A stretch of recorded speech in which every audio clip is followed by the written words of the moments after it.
মতো এবছরও পানাগড় বাজারে রাবণ দহন অনুষ্ঠিত হয়। প্রতি বছর দশমীর দিন সন্ধ্যায় পানাগড় বাজারের লক্ষ্মীনারায়ণ মন্দিরের মাঠে রাবণ দহন অনুষ্ঠিত হয়। সেই মতো এবছরের মন্দিরের মাঠে এলাকার বহু মানুষ উপস্থিত হন। উদ্যোক্তারা জানিয়েছেন, বহু বছর ধরে পানাগড়ে রাবণ দহন অনুষ্ঠিত হয়ে আসছে, কিন্তু বর্তমানে মন্দিরের মাঠেই অনুষ্ঠান হয়। জায়গা ছোট, তাই এই অনুষ্ঠানের জন্য কোনো মাইকিং করা হয় না। আজকের দিনে প্রভু রাম লঙ্কায় গিয়ে রাবণের বধ করে মা সীতাকে মুক্ত করেছিলেন। পুরাণ মতে এই দিনে রাবণ দহন অনুষ্ঠিত হয়ে আসছে। সেই রীতি মেনেই আজও পানাগড়ে রাবণ দহন অনুষ্ঠিত হয়।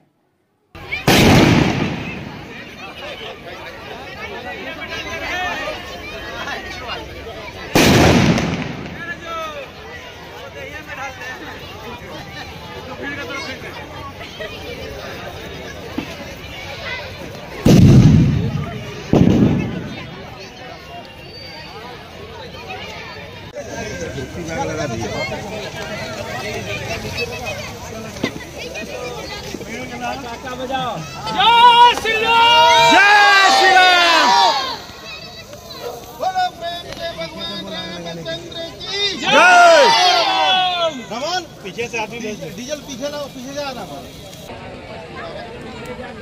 रमन हट जा।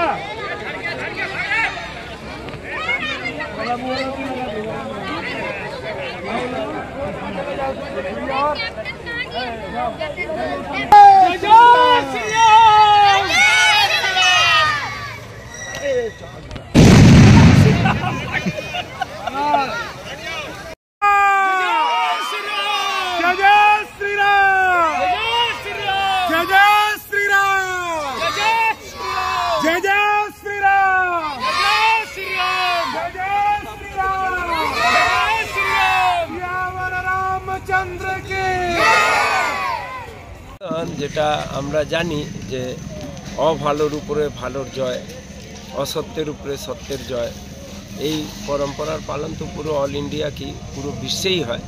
এই নিয়ে আমরাও রাবণ পুতলা দহন করি। কত বছর ধরে হচ্ছে এটা? এটা মোটামুটি আমাদের এটা 13তম বছর হলো। উৎসাহটা কিরকম থাকে মানুষের? এটা মানুষের উৎসাহ তো খুবই ভালো থাকে, বিশেষ করে বাচ্চাদের জন্য আমরা এটা নিই, যে বাচ্চাদের মধ্যে একটু শিক্ষা প্রেরণা আছে। জায়গার জন্য কি একটু সমস্যা হয়? জায়গার জন্য একটু সমস্যা হয়, এই জন্য আমরা অ্যানাউন্স করি না এটাকে। নাহলে আরও বেশি লোক হতো। আগে হতো আমাদের আগে পানাগড় দশহরা কমিটি ছিল, 10-10 হাজার লোকের ভিড় হতো।